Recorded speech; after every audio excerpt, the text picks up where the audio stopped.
Bonjour à tous et à toutes, et aujourd'hui on se trouve pour une nouvelle vidéo sur le film Alien Romulus. Alors, j'ai eu beaucoup de mal à faire cette vidéo parce que c'est un très très lourd film, hein, où je veux dire c'est que j'étais pas bien. Voilà, ça m'a fait mis dans tous les états, j'étais en plein d'émotions, et il est vrai que j'étais pas bien à la fin du film. Mais avant tout, je vais quand même un peu résumer le film. Donc il faut savoir que Alien est une nouvelle franchise, hein, c'est comme un reboot ou un retcon, peu importe, ça j'expliquerai plus tard. Mais en gros, on reprend la franchise qui a toujours été réalisée par Ridley Scott, et là il est directeur adjoint, je ne sais quoi. Et en gros, je pense que c'est plus une nouvelle adaptation pour un nouveau public que de faire des suites, je pense, à mon avis. Je détaillerai plus tard dans la vidéo. Mais sinon, en soi, ça reprend un peu la base, hein, voilà, comme dans le 1, dans les années 70, Alien le septième passager ou le neuvième, je ne sais plus, où c'était voilà, un vaisseau bizarre, avec des gens dedans qui découvrent une espèce, et puis après une bête qui arrive, on les appelait xénomorphes. Leur but, c'est de foutre une graine dans ton corps, et après, ça, c'est le truc le plus culte, hein, de tous les cinémas d'horreur et SF à l'époque de The Thing, Halloween, etc. C'est la bête qui ressort de ton ventre et qui fait machin, quoi. Donc voilà, c'est un peu ça en résumé, si on veut résumer la franchise Alien. Mais là, pour Romulus, je ne pense pas que ça soit une suite à Covenant, hein, si je ne me trompe pas. C'est une nouvelle équipe. En gros, bah là, on est dans les années 2145, il me semble, où c'est une gamine avec un frère qui est robotisé, qui mène la vie dure, et essaye d'avoir les papiers pour s'en sortir, sauf que ça ne marche pas du tout, parce qu'elle est tombée sur une France Travail de l'espace. Et en gros, bah, elle est avec des amis, et ses amis essayent de trouver des trucs pour s'en sortir, parce que voilà, la vie est dure. Et du coup, ils ont l'idée d'aller visiter une galaxie, sauf que ça prend des années, donc ils doivent aller voir une autre, un vaisseau au-dessus de leur planète pour avoir les capsules, tu sais, de frigorification qui permet de mettre ton corps en état de transe, et comme ça, tu peux vivre pendant plusieurs années. Il y avait ça dans le film Planète des singes également. Et ils vont aller voilà, soulever la Terre avec leurs faisceaux, etc. Ils sont au moins plusieurs membres. Et là, ils vont tomber nez à nez sur un vaisseau qui venait comme ça sur leur cycle, hein, et ils demandent qu'est-ce qui se passe. Donc ils vont aller visiter, peut-être ils vont trouver des trucs. Alors de base, ils vont trouver un ou deux trucs, mais c'était pas suffisant. Et après, plus ils vont loin dans le vaisseau, plus ils vont découvrir des choses, etc.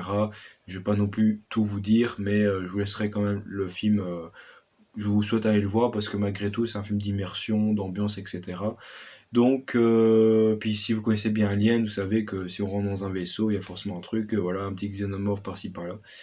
Donc c'est un peu ça, et en fonction de tout ça, est-ce qu'ils vont survivre ou pas, ça, c'est à vous de le voir. Pour expliquer, c'est que moi j'ai bien aimé le film, c'est l'ambiance. C'est vraiment, on me pose les bâtons. Franchement, l'ambiance générale est bien formulée, bien tournée. Je suis étonné de savoir que ça fait un vieux film, parce que franchement, vu comment c'est tourné, au niveau même du son et de l'ambiance, la musique, c'est vraiment comme si c'était dans les années 70, comme dans les premiers films. Et je trouve ça incroyable comment c'est bien tourné. Franchement, ça c'est un très très beau point positif. Et même des fois aussi, ils n'ont pas peur de mettre du silence. Alors vous allez me dire, dans l'espace, il n'y a rien. Mais voilà, quand il y a Ad Astra avec Brad Pitt, bon, il n'y avait pas trop de silence, mais par exemple Gravity, il y en avait. Ou alors Interstellar, par exemple. Donc je me dis, le fait de faire ça pour un film Alien, c'est tout à fait honorable, et je trouve que c'est très bien fait. Parce que même dès le début du film, on est vraiment une ambiance tenante, oppressante, on sait pas trop ce qui se passe, il y a vraiment une ambiance un peu sombre, et c'est vraiment très très bien, on le sent très bien. Et quand il y a une équipe scientifique qui découvre une boule et qui la découpe, et puis après tu vois en arrière-plan que c'est un xénomorphe, tu sais très bien comment ça va mal terminer. Et quand la nouvelle équipe de jeunes qui débarque dans le hangar et tout, et qui découvre des choses, tu dis, ah, ça va vraiment mal se finir. Et je trouve que franchement, ils ont redécoré l'image Alien comme il fallait, où ils ont remis à goût du jour ce système de xénomorphes, etc. Donc c'était assez trash.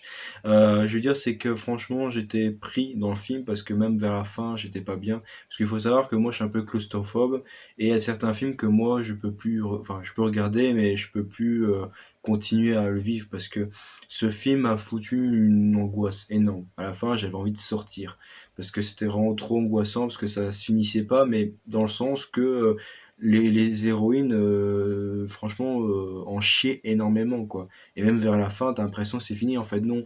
Et franchement, ça me fait.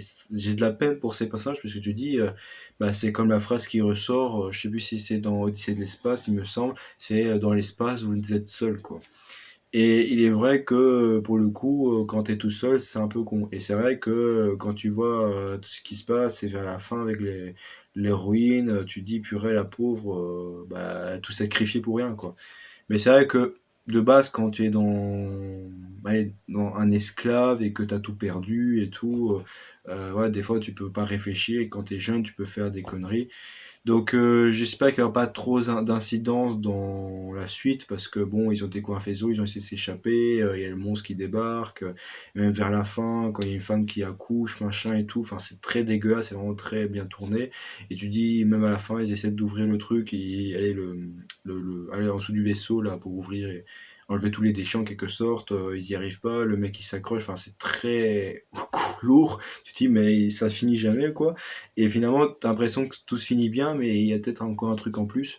Parce que oui, à la fin du film, en fait, le film tourne souvent sur les substances xénomorphes. Parce que quand ils arrivent dans la capsule, ben, ça a été attaqué.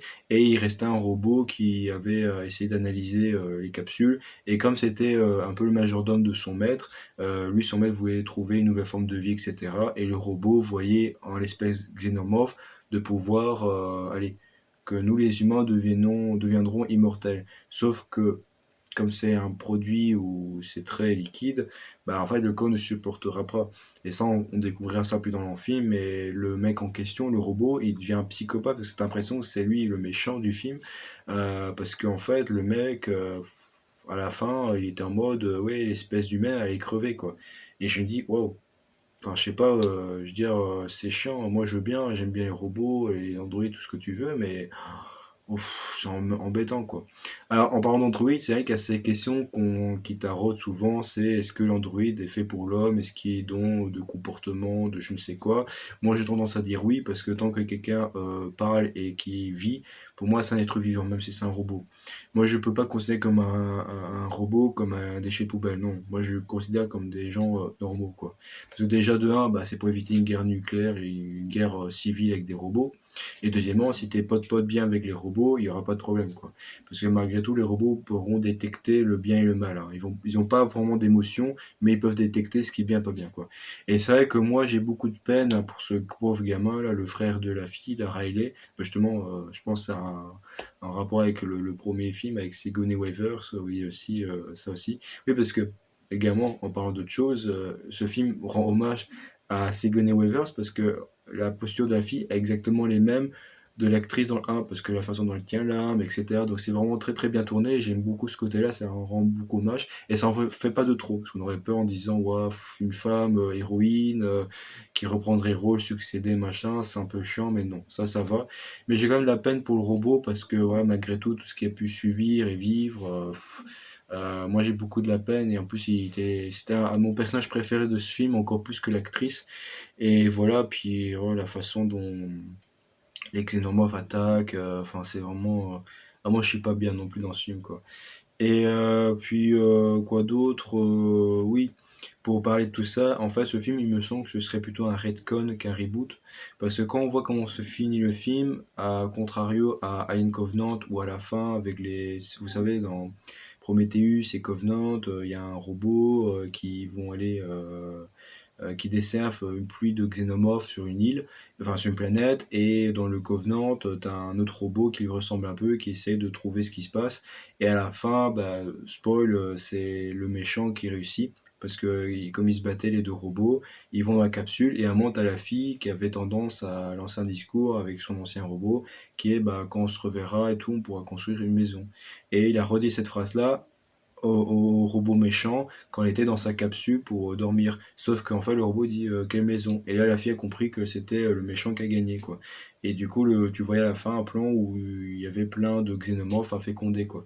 Mais ce film n'avait pas trop marché parce que malgré tout, dans la franchise Alien, il y en a moins 7. Et Prometheus, de base, c'était un spin-off et n'était pas dans la franchise. Et ils l'ont introduit bien plus tard avec Covenant.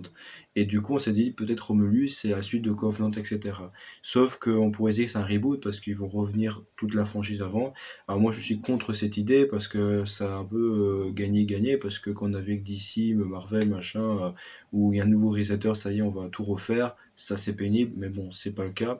Mais je dirais plutôt un retcon où en gros on reprend la source principale, mais on le fasse une nouvelle adaptation, mais on revoit une nouvelle lecture en fait. On garde le projet, mais on garde pas ce qui s'est passé avant. C'est comme si c'était une nouvelle histoire. C'est ça un retcon. C'est vraiment, voilà, on recrée l'histoire origine. Bah, les plus célèbres, c'est ceux de Batman où à chaque fois on recrée une nouvelle origin story. On garde la même trace, mais on change quelques détails. Mais c'est pas dérangeant parce qu'on est vraiment à fond dans le film. Puis comme je vous ai dit, c'est vraiment très bien tourné. Je vous ai pas dit, mais au début du film, quand il y a les tout titres qui apparaissent, qui fait vraiment vieux film, hein, c'est vraiment bien fait. T'as l'impression que c'est un peu Star Wars et du coup j'ai fait ces blagues de ah tiens dans une galaxie lointaine. Donc ça c'est marrant. Mais c'est vraiment bien tourné parce que même quand les objets s'élancent dans l'espace, ils disparaissent et puis quand la fiche du film apparaît avec le A qui disparaît, enfin franchement et comme je dis l'absence de son, c'est on est vraiment dans le film quoi. Donc moi je vous souhaite de le voir, j'espère que ça allait pour vous parce que quand même c'est lourd, c'est vraiment un très gros film. Mais franchement moi j'ai bien aimé ma séance. Comme je l'ai dit, ces pauvres petites bêtes ne voulaient juste que des câlins, etc. Et puis si c'est marrant, bon ça c'est un petit joke, mais l'apparence des xénomorphes, j'ai l'impression que c'est une bite géante, hein. Bref, mais ça me rappelle aussi dans un jeu vidéo, je crois que c'est Earthbound, t'as aussi un personnage comme ça, bon, ça c'est drôle, je vais vous le retrouver, y a pas de problème.